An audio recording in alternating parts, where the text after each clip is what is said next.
Hello friends, how are you? I'm Shranik Bardia. I'm back with another new video on Basel guideline. In previous video we have seen different type of collateral available for credit risk mitigation in Basel Accord for credit risk, which were financial collateral, non-financial collateral and unfunded collateral. And in this video we will see eligible financial collateral which can be used for credit risk mitigation, which means that within financial collateral which all instruments are eligible instrument for risk mitigation. Before that, we should know that there are two approaches provided by committee to the bank for credit risk mitigation. First is simple approach and second is comprehensive approach. So in simple approach, the risk weighting of the collateral instrument which is fully or partially collateralizing the exposure is substituted for the risk weighting of the counterparty. In comprehensive approach, when taking the collateral, banks will need to calculate their adjusted exposure to the counterparty for capital adequacy purpose in order to take the account of effect of that collateral. So here banks are required to adjust both amount of exposure to the counterparty and value of any collateral received to support any future fluctuation in the value of either exposure or collateral by applying haircut. And this will produce volatility adjustment amount for both exposure and collateral. Today we will only see eligible financial collateral available under each approach, and in next video we will see difference between these two approaches. So now we will look at collateral instruments which are eligible for both simple approach and comprehensive approach. So the first one is cash on deposit with bank, which are incurring the counterparty exposure, and this includes certificate of deposit or similar instrument issued by the lending bank.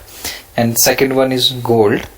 And third is debt securities which are rated by recognized external rating agencies, where these are either rated at least BB- when issued by sovereign or public sector entity that are treated as sovereign by the national supervisor, or they are rated at least BBB- where these are issued by other entities which are bank or security firm, or these are rated at least A3 or P3 for short-term debt instrument.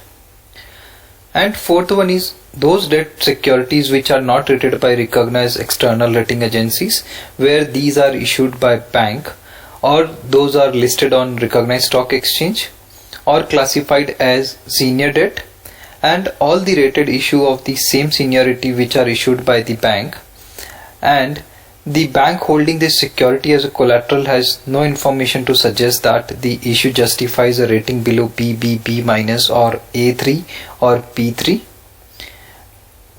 And this also includes the security where the supervisor is sufficiently confident about the market liquidity of the security. And fifth one is equity which are included in the main index. And here any resecuritization irrespective of any credit rating are not eligible financial collateral, and this prohibition applies whether bank is using supervisory haircut method or own estimate haircut method. And here, subject to certain conditions, debt security issued by financial undertaking without any external credit rating agency and unit in collective investment undertaking are also eligible for treatment under credit risk mitigation approach. Moreover, cash, security, commodity purchased or borrowed or received in context of repo style transaction are also eligible for CRM approach. So these instruments were eligible for both simple approach and comprehensive approach. So now we will look at those instruments which are eligible only for comprehensive approach. And here first are all those instruments which are covered under simple approach. And second is equity which are not included in main index but those are listed on recognized stock exchange. So here question might come to your mind that we have covered equity under simple approach also, and now again we have equity under comprehensive approach.